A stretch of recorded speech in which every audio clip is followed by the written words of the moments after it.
Quentin Jacobs frowned at the email on his laptop. A customer had been refused service at one of his stores because they tried to pay in coins. It wasn't just frustrating, it was embarrassing. He had worked hard to build this business since buying it a decade ago, turning it from a struggling chain into a recognizable name. But now, he was getting complaints like this. He rubbed his temples and closed the laptop.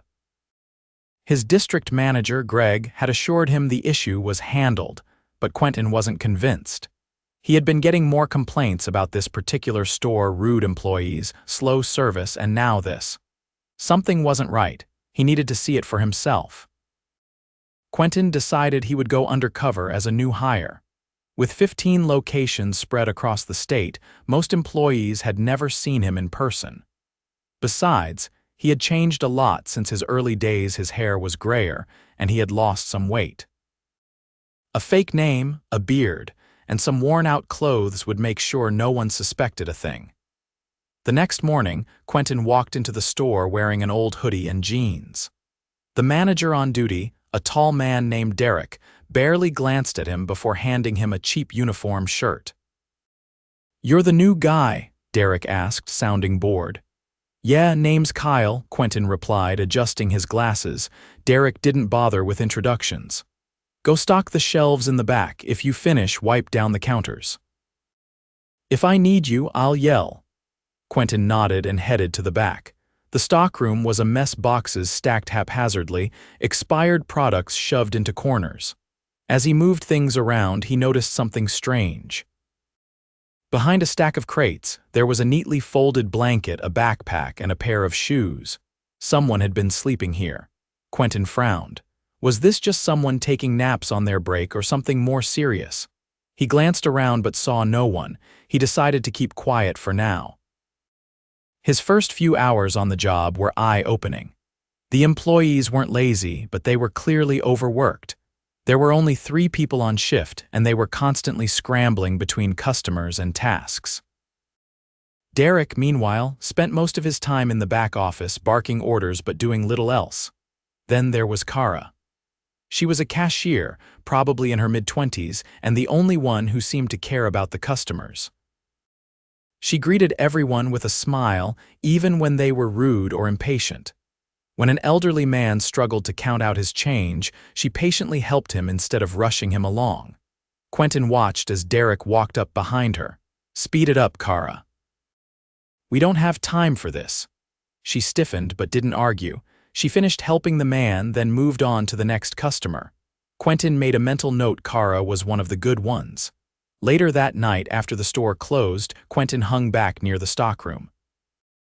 He wanted to see who, if anyone, was staying there. Sure enough, a young man entered the stockroom, glancing around nervously before slipping behind the crates. Quentin stepped forward. "Hey!" The young man jumped, his eyes wide. He looked around 16 or 17, thin, with dark circles under his eyes. "Nobody's supposed to be back here," the kid said quickly. "I know," Quentin said calmly, "but I also know you've been sleeping here." The kid's shoulders sagged. He looked down at the floor, ashamed. "What's your name?" Quentin asked. "Adam," the kid mumbled. Quentin sighed. He had come here to check on bad management, not to find a homeless teenager living in his store, but now he had no choice. "Adam, how long have you been staying here?" Adam hesitated. "A few weeks," he admitted. I didn't have anywhere else to go." Quentin's jaw tightened. He needed to know more. Why was this kid here? And more importantly, why had no one done anything about it? Tomorrow, he was going to start getting some answers. Quentin stood in the dimly lit stockroom, watching Adam shift uncomfortably. The kid was clearly exhausted, his shoulders hunched like he was bracing for bad news. Quentin had come here expecting to uncover mismanagement, not a teenager using his store as a shelter. "How long have you been working here?" Quentin asked. "I'm not," Adam admitted. "Derrick caught me sleeping here one night. He said he'd let me stay if I cleaned up and helped stock shelves after closing." Quentin felt his jaw tighten. "So you work here, but you don't get paid." Adam glanced at the door as if considering an escape. "I mean, kinda. He gives me food sometimes. Lets me stay as long as I don't cause problems." Quentin exhaled slowly. This wasn't just some kid sneaking in to sleep, it was exploitation. Derrick had essentially turned Adam into free labor, all while the store struggled with understaffing. It was unacceptable. "You got family around here?" Quentin asked. Adam hesitated, then shook his head. "Not really." Quentin didn't press further. The kid was guarded, and he wasn't about to interrogate him like an outsider. But one thing was clear: Derrick knew about this and had done nothing to help. Worse, he had used it to his advantage. "All right," Quentin finally said. "Go get some rest. We'll figure something out." Adam eyed him warily before nodding and disappearing behind the crates. Quentin lingered a moment before heading toward the front of the store. He needed to see how Derrick operated when he thought no one was watching. Out on the floor, Kara was wiping down the counters. The store was officially closed, but she clearly wasn't in a hurry to leave. "You always stay late?" Quentin asked. She let out a short laugh. "If I don't, Derrick finds an excuse to dock my hours." Quentin frowned. "He does that a lot." Kara leaned on the counter, lowering her voice. "He's been running this place into the ground, cuts hours, overworks whoever's left, and tells corporate everything's fine. If anyone complains, suddenly their hours disappear." Quentin absorbed the information. So Derrick wasn't just lazy, he was actively manipulating payroll to keep his own numbers looking good. "You ever think about leaving?" Quentin asked. Kara sighed. "Yeah, but I need the job, and honestly, the customers deserve better than him running this place." Quentin nodded, appreciating her dedication. She was exactly the kind of employee a business needed: loyal, hardworking, and actually invested in the company's success. Derrick emerged from the office, stretching like he had just woken up from a nap. His eyes landed on Quentin. "You still here?" Quentin kept his expression neutral. "Just finishing up." Derrick barely acknowledged him before turning to Kara. "Clock out, and don't hit overtime this week. I'm not getting another call about payroll." Kara's expression hardened, but she didn't argue. She just grabbed her things and left. Quentin watched her go, then turned back to Derrick. "You ever stay late to help out?" Derrick snorted. "Not my job to clean up after everyone." Quentin studied him for a moment. "You know there's a kid sleeping in the stockroom, right?" Derrick's expression barely changed. "Yeah." "Better than him being on the streets." Quentin crossed his arms. "So you put him to work instead of reporting it?" Derrick shrugged. "What do you want me to do? Call the cops? You think they'd help him?" Quentin didn't let his frustration show. "You could have told corporate." "Gotten him actual help," Derrick scoffed. "And get stuck with more paperwork, not my problem." That was it. Quentin had seen enough. He wasn't going to waste another second pretending to be someone else. He straightened, his voice calm but firm. "Actually, Derrick, it is your problem." "Because I own this company." Derrick blinked. "What?" Quentin pulled off his glasses, letting the weight of his words sink in. "I'm Quentin Jacobs, and I just spent the last 2 days watching you run this place into the ground." Derrick's face paled. "Wait, hold on." This isn't," Quentin held up a hand. "Save it. You've been exploiting employees, manipulating payroll, and allowing a homeless kid to work for free. That ends now." Derrick opened his mouth, then closed it. He had no excuse, he knew he was done. Quentin turned toward the office. "Pack your things, you're fired." Derrick sputtered, but there was no room for argument. He stormed off, slamming the office door behind him. Quentin exhaled, then turned back toward the stockroom. He had work to do. The office door slammed shut, leaving a thick silence in its wake. Quentin stood still for a moment, letting the weight of what had just happened settle. Firing Derrick had been necessary, but it was only the first step. There was still a store to fix and a kid in the stockroom who needed real help. He stepped back onto the floor, scanning the empty aisles. The store was officially closed, but there was one person he needed to talk to before moving forward. He pulled out his phone and dialed a number. A groggy voice answered. "Greg, it's me. Get down here now." The district manager hesitated before responding. "Quentin." "What now?" Quentin hung up and exhaled slowly. He didn't have time for excuses. He had trusted Greg to oversee these stores, and this was the result. There would be accountability one way or another. While he waited, he made his way back to the stockroom. Adam was still tucked behind the crates, sitting against the wall with his arms wrapped around his knees. He looked up, wary. "You all right?" Quentin asked. Adam shrugged. "I heard yelling." "Derrick's gone." The kid's expression barely changed. "Does that mean I have to leave?" "No," Quentin said firmly. "It means we're going to figure out something better than this." Adam didn't respond right away. When he finally spoke, his voice was quieter. "I don't need charity." "This isn't charity," Quentin said. "It's fixing a problem that never should have happened in the first place." Adam studied him for a long moment. "Why do you care?" Quentin leaned against the shelf. "Because I built this company from the ground up. And if it's failing people like you, then I didn't build it right." The kid didn't argue, but he didn't look convinced either. That was fine. Trust wasn't earned in a single conversation. The sound of a car pulling up outside made Quentin push off the shelf. "Stay put for now. I'll be back."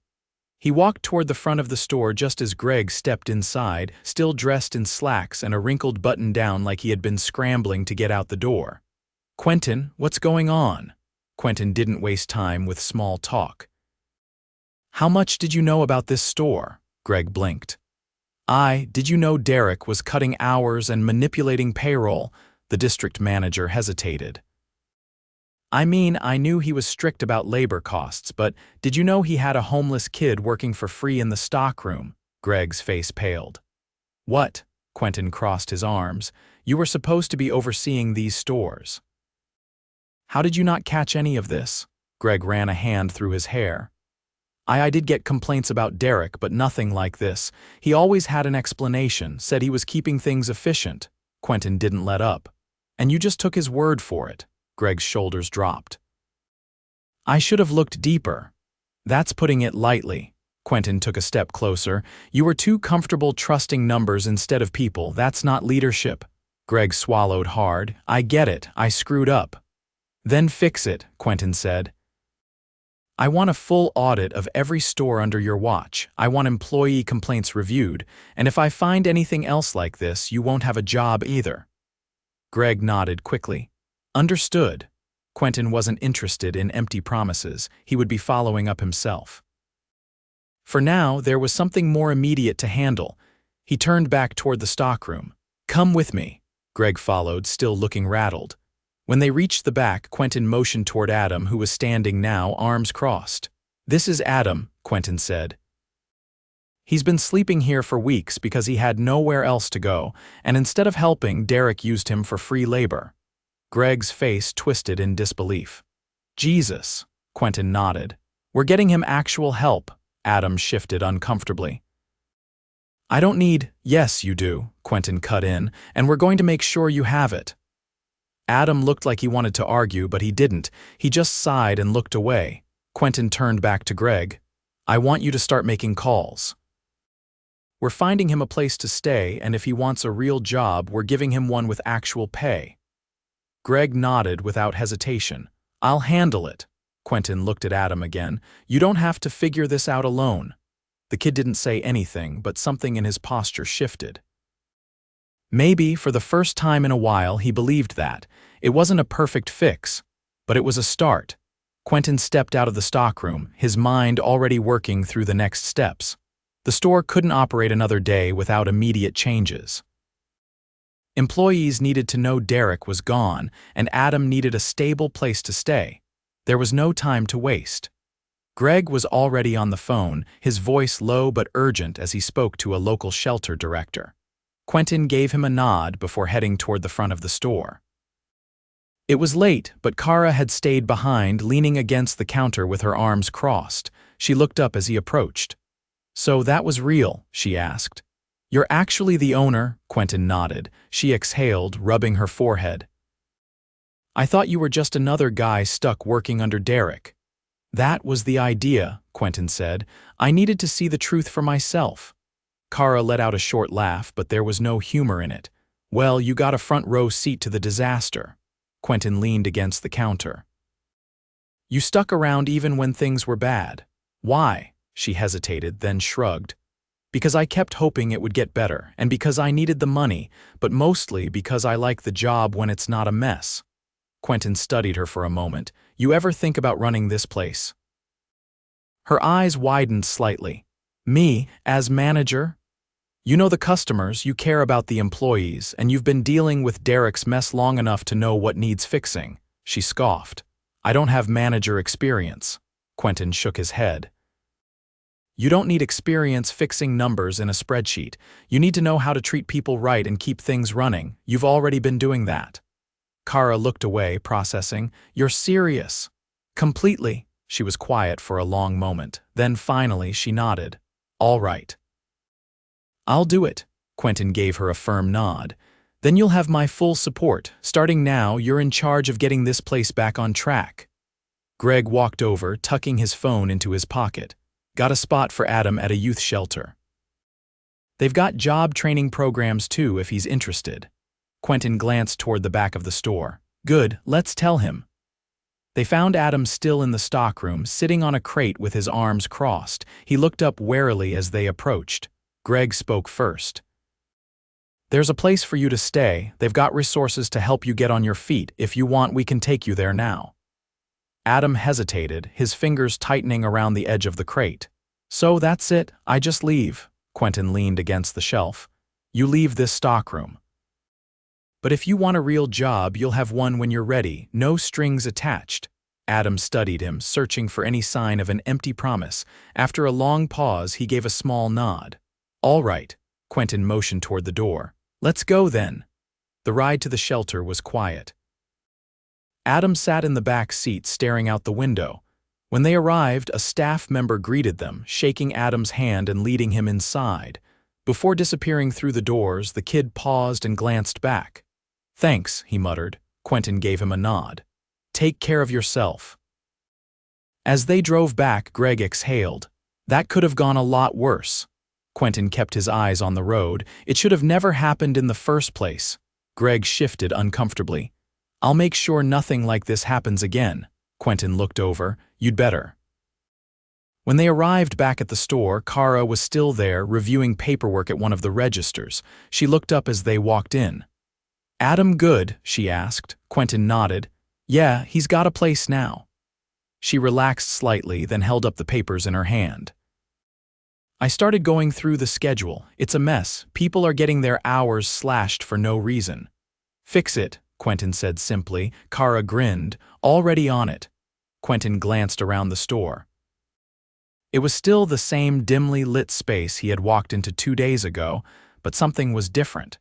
The weight that had hung over it was lifting. This wasn't just about one store. It was about making sure every location reflected the company he had built. He wouldn't let himself lose sight of that again. The next morning, Quentin arrived before opening. The store was silent, the fluorescent lights humming softly as he stepped inside. Kara was already there, standing behind the counter with a clipboard in hand. She looked up as he approached, her expression focused. She handed him the clipboard without a word. He glanced down. The employee's schedule was already revised with hours redistributed fairly. Several names had additional notes next to them, requests for more shifts, conflicts with availability, all neatly organized. He gave her an approving nod. She had wasted no time. She tucked a pen behind her ear and exhaled. Payroll needs fixing too. Derrick was cutting hours, but he was also approving bonuses for himself. Quentin's grip on the clipboard tightened.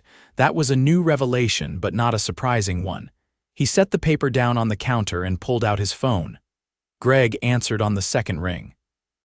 Find out how much Derrick funneled to himself, Quentin said. If he took a cent more than he was supposed to, I want legal involved. Greg was silent for a second before responding. I'll pull the records. Quentin hung up and turned back to Kara. Anything else? She gestured toward the back. Supplies are a mess. We've got expired products taking up space, and inventory numbers don't match what's actually here. That was another problem Derrick had either ignored or deliberately manipulated. Quentin had expected issues, but the deeper they dug, the more they uncovered. Before he could respond, the front door opened. 2 employees stepped inside, both looking uncertain. One was a young woman with her hair tied back in a tight ponytail. The other was a middle-aged man with tired eyes. They hesitated near the entrance, glancing between Kara and Quentin. Quentin set the clipboard aside. "What's wrong?" The man shifted uncomfortably. "We heard Derrick's gone." Kara nodded. "He is." The young woman crossed her arms. "So, does that mean things are actually changing? Or is this just another temporary fix?" Quentin met her gaze. "This isn't temporary." The man exhaled, rubbing his face. "I've been here 5 years. Every time someone complains, nothing happens. Derrick just made sure those people didn't stick around." That explained why the turnover rate at this location had been so high. Employees who spoke up had been pushed out, and the ones who stayed had learned to keep their heads down. Quentin leaned against the counter. "No one's losing hours for telling the truth anymore." The woman studied him carefully. "We'll see." She walked off toward the back, the man following her. Kara tapped her pen against the clipboard. "People are skeptical, can't blame them." Quentin nodded. Trust wouldn't be rebuilt overnight. The only way to prove things were different was through action. As the day went on, he stayed in the store, observing how the staff adjusted. Kara had already stepped into her new role smoothly, handling issues as they came up. Employees were cautious but gradually started asking questions about schedules, about policies, about whether Derrick's changes would be undone. Each time, Quentin answered honestly. By midday, Greg called back with an update. "Derrick was pocketing unauthorized bonuses for at least a year," Greg said. "It's not just a few $100s, it's in the thousands." Quentin's jaw tightened. "Legal?" "They're on it," Greg confirmed. That was one more loose end being tied up. Later in the afternoon, Quentin stepped into the stockroom. The blanket and backpack were still in the corner where Adam had left them. He told the shelter staff to keep him updated, but he hadn't heard anything yet. Kara appeared in the doorway. "I can pack that up if you want." Quentin shook his head. "Leave it for now, just in case." She nodded and leaned against the doorframe. "You think he'll come back?" "I don't know." They stood in silence for a few moments before she straightened. "I need to get back out there. Let me know if you need anything." She walked off, already focused on the next task. Quentin stayed a little longer, staring at the abandoned sleeping space. Things were changing, but some things would take longer than others.